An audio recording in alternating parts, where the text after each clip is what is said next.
ये वो वक्त था जब जर्मनी पर नाजी शासन का झंडा लहरा रहा था। नाजियों का मकसद एक ही था, जर्मनी के शहरों पर अपना वर्चस्व कायम करना। और जब नाजीज लगातार शहरी केंद्रों को अपने कब्जे में करने की कोशिश कर रहे थे, तब भी वो इतने अत्याचारी नहीं थे जितनी हिंदुत्ववादी ताकतें आज हो चली हैं। लेकिन जब वहाँ के गांव फांसीवाद और नाजीज की विचारधारा के जाल में फंसने लगे, तो परिणाम बहुत क्रूर और भयावह हो गए। हिंदुस्तान में इसी से मिलते जुलते मामले सामने आ रहे हैं। साल 2023 national commission for minorities Gujarat में माइनॉरिटीज पर हमलों का डॉक्यूमेंटेशन नाम से एक रिपोर्ट जारी करता है।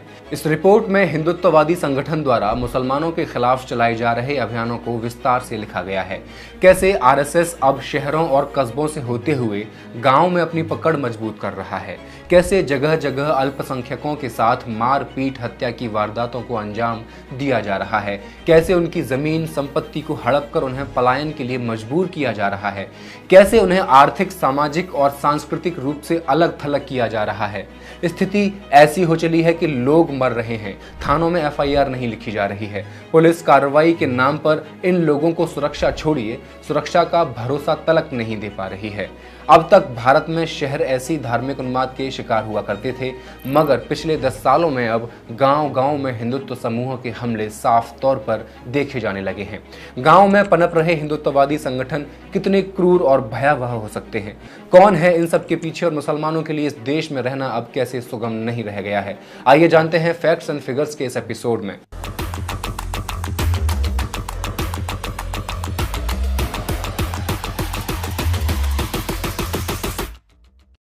नमस्कार, मैं हेमंत और आप मॉलिटिक्स देख रहे हैं। इस साल की शुरुआत में क्रिसमस के एक हफ्ते के बाद 3 जनवरी को अहमदाबाद के कंकारिया तालाब के पास एक व्यक्ति सेंटा क्लॉज की भूमिका निभा रहा था। तभी कुछ लोग वहां इकट्ठा हुए और सेंटा की भूमिका निभा रहे व्यक्ति को बुरी तरह से पीटने लगे। सूत्रों ने बताया कि क्रिसमस हिंदू धर्म का पर्व नहीं था, इसलिए उसके साथ मारपीट की गई। गुजरात के गाँव में अब बजरंग दल जैसे हिंदुत्व समूहों के प्रत्यक्ष हमले देखने को मिल रहे हैं, जो एक नया घटनाक्रम है और यह एक गंभीर स्थिति का संकेत दे रहा है। आप अंदाजा लगाइए कि भागोर गांव में स्लॉटर हाउस के नाम पर आरएसएस और बजरंग दल के लोगों ने गांव पर हमला कर दिया और इस हमले में एक मुस्लिम महिला की मौत हो गई। सवाल यह है कि उस महिला से किसी के धर्म को क्या खतरा था। कच्छ के मुंद्रा तालुका में कट्टर हिंदुत्व की भीड़ इकट्ठा हुई, उसने वहां की स्थानीय मस्जिद को तोड़ दिया। क्यों? क्या इसका कोई जवाबदेही तय करेगा? क्या ऐसी घटनाओं का कोई विवरण भी रखा जा रहा है? क्या कोई एसआईटी गठित हो रही है जो मुसलमानों पर आम होते जा रहे हमलों का कोई हिसाब रखे और दोषियों को सजा दे? या फिर दोषियों को किसी का समर्थन प्राप्त है जो उन्हें आश्वस्त करता है कि किसी भी तरह से तुम्हें तो बचा ही लिया जाएगा? मुस्लिमों पर शारीरिक हमले पहले से तेजी से बढ़ रहे हैं, लेकिन ये राष्ट्रीय मुद्दा किसी को नजर नहीं आ रहा है। कितनी ही घटनाएं हैं। 7 मार्च 2023 को सुरेंद्रनगर के गांधी अस्पताल के अंदर दिन दहाड़े 7 लोगों ने एक मुस्लिम को सार्वजनिक रूप से पीट दिया। अहमदाबाद में एक मुस्लिम लड़के को जय श्री राम का नारा लगाने के लिए मजबूर किया गया और फिर भीड़ ने उसे बुरी तरह से पीट दिया, चाकू तक मार दिया। पब्लिक प्लेसेस पर मारपीट के अलावा ऐसी प्रशासनिक कार्रवाई शुरू की जा रही है जिनमें मुसलमानों के बिजनेस और उनकी संपत्तियों को निशाना बनाने के लिए कानूनी सहारा लिया जा रहा है। और सिर्फ बिजनेस और संपत्ति नहीं, उनके घरों, दुकानों, पूजा स्थलों का भी विध्वंस किया जा रहा है। सूरत में एक वाकया हुआ। एसएमसी यानी सूरत नगर निगम ने एक इलाका जहां मुस्लिम ज्यादा रहते हैं, इस इलाके के सामने 8 फीट की दीवार बना दी है। और वजह जानकर आप हैरान हो जाएंगे कि दीवार क्यों खड़ी की गई। ये इसलिए किया गया ताकि उनकी आर्थिक गतिविधियां पूरी तरह से ठप हो जाएं और वे पूरी तरह से घेटों में बंद हो जाएं, आवागमन ठप हो जाए। हाल ही में करवा चौथ से पहले ऐसे वीडियो वायरल हुए जिनमें युवक हिंदू स्त्रियों से कह रहा था कि वो किसी मुस्लिम से मेहंदी ना लगवाएं। आप लोगों को अपना धर्म प्यारा है, अपना त्योहार प्यारा है, इन जैसे लोगों के साथ लगा रहे हैं। इन जैसी लोगों के साथ लगा रहे हैं। हमारे उधर हिंदू भाई बहनें लगा रही है, उधर माता बहनें लगा रही है, उनसे लगाइए ना। और आगे के समझाओ आगे के लिए। हमारे समाज का जितना बुरा इन लोगों ने काम कर रखा है, आपको लोगों को दिखाई नहीं देता। त्योहार पहले से ज्यादा हिंसक हो चुके हैं, धार्मिक जुलूस पहले से ज्यादा हिंसक हो गए हैं। इन जुलूसों में लोगों के हाथों में तलवार लहरा रही होती है और उत्तेजनात्मक नारे लगाए जा रहे होते हैं और धीरे धीरे ये झड़पें पूरे हिंसक दंगों में तब्दील हो जाती हैं। नारेबाजी और तलवारबाजी के जवाब में जुलूसों पर पथराव करने का आरोप मुसलमानों पर लगा दिया जाता है और जेल में डाल दिया जाता है। इस रिपोर्ट में दर्ज है कि 28 फरवरी 2023 को कोर्ट ने 2007 से जेल में बंद 29 मुस्लिम आरोपियों को बरी किया था। इन सभी मुस्लिमों को शाहपुर में एक रथ यात्रा पर हमले के फर्जी मामले में फंसाया गया था। अभी हाल ही में एक घटना हुई बहराइच में। एक मासूम को हिंदुत्ववादियों ने पढ़ा चढ़ाकर धार्मिक उन्माद करने के लिए तैयार कर दिया। उन्होंने, जिनके खुद के बच्चे विदेशों में पढ़ लिख रहे हैं, सांसद विधायक बने बैठे हैं, बड़े बड़े बिजनेस कर रहे हैं और गरीब इनके लिए सियासी लड़ाई लड़ता फिर रहा है। ऐसा ही मामला हुआ था जब गणेश पूजा के दौरान बजरंग दल के नेतृत्व में एक बड़ी भीड़ इकट्ठी हुई और उसने मुस्लिम क्षेत्र में पत्थरबाजी की और एक विशेष क्षेत्र में कई मुस्लिमों की दुकानों को जला दिया। अमरेली में एबीवीपी के कार्यकर्ताओं और हिंदुत्व समूह के सदस्यों ने सेंट मेरी स्कूल में इसलिए हंगामा किया क्योंकि उन्होंने हिंदू देवी देवताओं की तस्वीरें नहीं लगाई थी। क्यों? सेंट मेरी स्कूल क्या हिंदू देवी देवताओं की तस्वीर लगाने के लिए बाध्य है? अब 9 मार्च 2023 को शब बारात के मौके पर एक घटना और हुई। जूनागढ़ में हिंदुत्व ताकतों की एक भीड़ ने धार्मिक जुलूस पर हमला कर दिया और उन्होंने उन व्यक्तियों को भी पीट दिया जो स्थिति को शांत करने के लिए आए हुए थे। गुजरात के विभिन्न स्थानों पर हिंदुत्व ताकतों द्वारा कई बैठकें आयोजित की गईं और उन्होंने खुलेआम एक हाथ में माला और दूसरे हाथ में भाला लेने का आह्वान किया।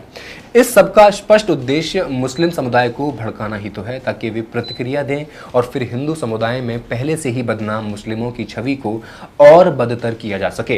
ये कोशिश है सांस्कृतिक विभाजन पैदा करने की। भारत के विभिन्न हिस्सों में विकसित सांस्कृतिक प्रथाएं जो गंगा जमुनी तहजीब के महान संगम का अद्भुत उदाहरण हैं, आरएसएस और अन्य फासीवादी संगठनों का प्रमुख निशाना बनी हुई है। ये संगठन हमेशा दो धार्मिक विश्वासों के बीच विभाजन की रेखाओं को और तेज करने की कोशिश करते हैं, या कह सकते हैं कि वे धार्मिक विश्वासों की इन्हीं दरारों पर अपना खेल खेलते हैं। झूठे राष्ट्र प्रेम का चोला ओढ़ने वाले राष्ट्र प्रेम के नाम पर राष्ट्र में विध्वंस पैदा कर रहे हैं। पिछले 10 सालों से देश में हिंदू मुस्लिम को तोड़ने वाले सांप्रदायिक राजनीति को आधार बनाकर न सिर्फ अल्पसंख्यक समुदाय को लगातार निशाने पर रखा गया, बल्कि अपना अधिकार मांगने वाले बहुसंख्यकों के शोर को आतंक का नाम देकर भारतीय लोकतंत्र से धर्मनिरपेक्षता, समाजवाद और लोकतंत्र की अवधारणा को लगभग बेकार की श्रेणी में डाल दिया गया है। इन हिंदुत्ववादी संगठनों के निशाने पर सिर्फ मुसलमान ही रहे हों, ऐसा नहीं है। देश भर में अनुसूचित जातियों, जनजातियों, वंचितों और आमतौर पर महिलाओं के खिलाफ अत्याचार, यौन शोषण की घटनाओं में भी इजाफा देखने को मिला है।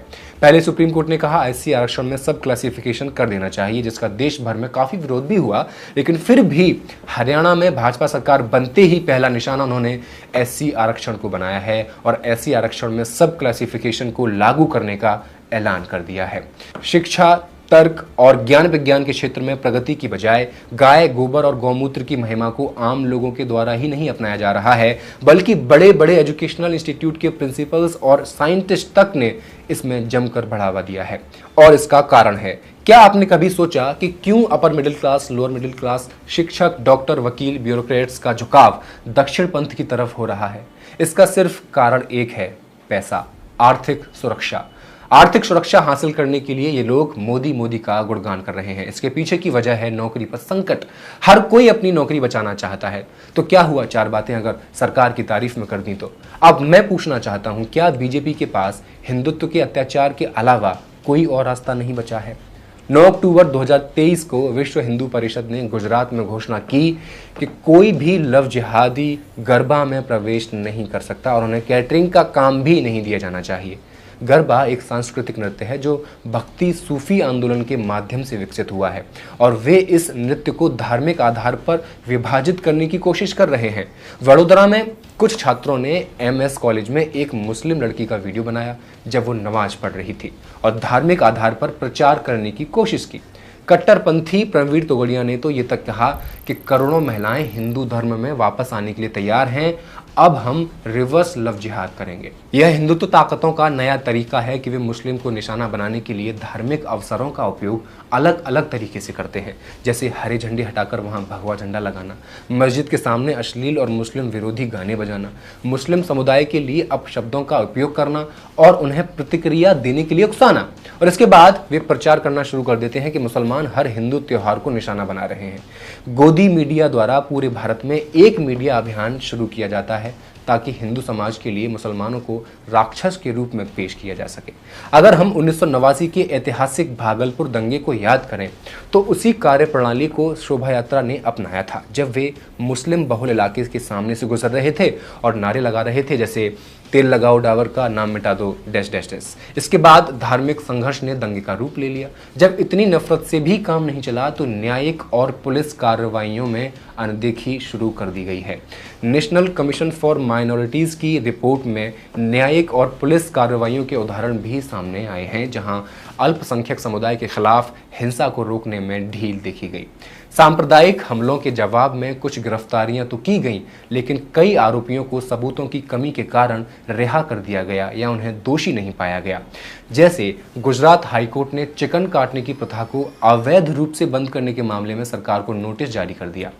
अहमदाबाद में रोजा रोजी दरगाह में हिंदू देवी देवताओं की मूर्ति स्थापित कर दी गई और अभी तक न्यायपालिका ने इस पर कोई कार्रवाई नहीं की है। सबूतों और प्रमाणों की कमी के कारण अदालत ने कुछ आरोपियों को बरी कर दिया, जिन्होंने 17 मुस्लिम व्यक्तियों की हत्या की थी, जिनमें 2 बच्चे भी शामिल थे। ऐसे कई उदाहरण हैं। आप कुछ राज्यों जैसे गुजरात, उत्तर प्रदेश, कर्नाटक, मध्य प्रदेश के निचली अदालतों में एक तरह की शत्रुतापूर्ण स्थिति देख सकते हैं। कई पुराने मामलों में हमने न्यायपालिका की ओर से गंभीर धार्मिक पूर्वाग्रह भी देखा है, जिसे उच्च न्यायपालिका द्वारा सही ठहराया गया।